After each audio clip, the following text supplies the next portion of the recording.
So ni lah makanan yang saya makan hari ni. This is chicken tikka with bread. Ada roti kat bawah tu. This looks so good. Fries dia fries besar, very nice. Dan juga scone ni, saya tak tahu macam mana nak makan benda ni. Dia punya main view terrace. Okay, this is the main terrace view lah. This is so nice. This is so nice. You get to see all these places. Guys, kita ke dalam kebun hari ni. Kebun mencari jalan agak mencabar ya. Daripada jalan luar kita nak ke Terrace Cafe by Kohwa katanya. Dibuka pada hari Sabtu dan Ahad sahaja. So right now kita sedang melalui kebun adoi, kebun kelapa sawit yang jomlah guys, jalan luar. Lembu. Okay, so tu kita nampak dia punya antara perkara pertama juga yang menarik adalah dia ada scones guys, scones. Okay, coffee and scones. Okay, so jomlah kita pergi tengok lagi. Oi, jalan dia ni mana ni? Okay, sekarang ni jalan dia ada dua, kiri kanan. So obviously yang ini lah kot signboard. Tapi satu benda yang bagus walaupun kedai dia di dalam kawasan yang agak nature ni, dia orang punya signboard cukup tau. So it's hard for you to get lost unless kalau korang tak kerti membaca, unless kalau korang unless lah. Okay, jadi jom kita teruskan lagi perjalanan kita menuju ke Terrace Cafe. Kalau ada tanah macam ni sedap, best juga buat macam ni.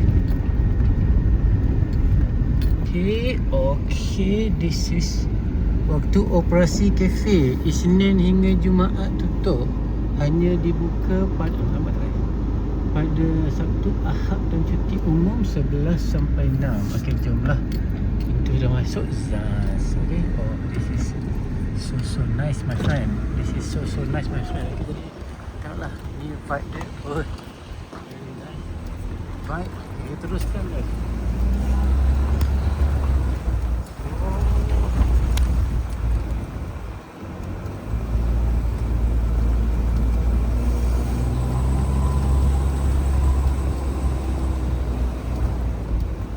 Dan kita akhirnya dah sampai guys.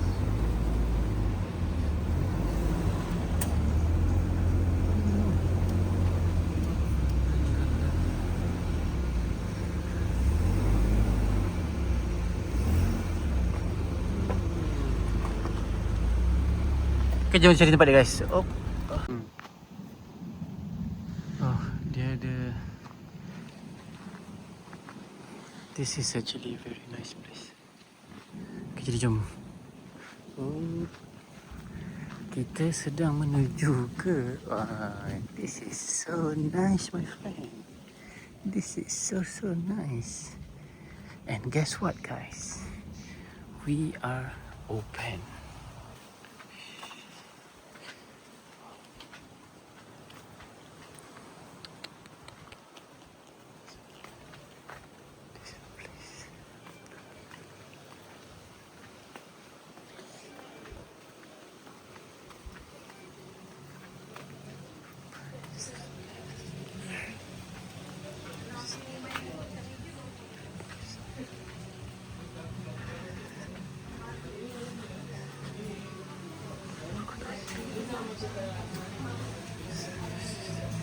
Ini menu dia as usual. You can boleh pause the video lah untuk tengok menu dia. Okay,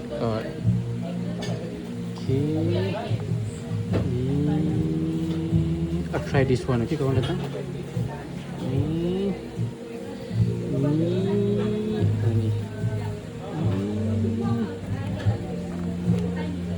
coffee ada guys. This is dia punya main view terrace. Okay, this is the main terrace view lah. This is so nice. This is so nice. You get to see all these places. So ni lah makanan yang saya makan hari ni. This is chicken tikka with bread. Ada roti kat bawah tu. This looks so good. Fries dia fries besar, very nice. Dan juga scone ni, saya tak tahu macam mana nak makan benda ni, but kita pelan-pelan layan lah. Okay, so guys, that will be for this time. Thank you so much for watching. Jangan lupa guys, jangan lupa subscribe for more. Seriously, saya bawa anda jalan di tempat-tempat yang non-mainstream yang korang tak tahu, yang memang will be worth the visit. Okay, to the guys, to be for this time. Don't forget subscribe. I'll see you guys in my next video. Okay.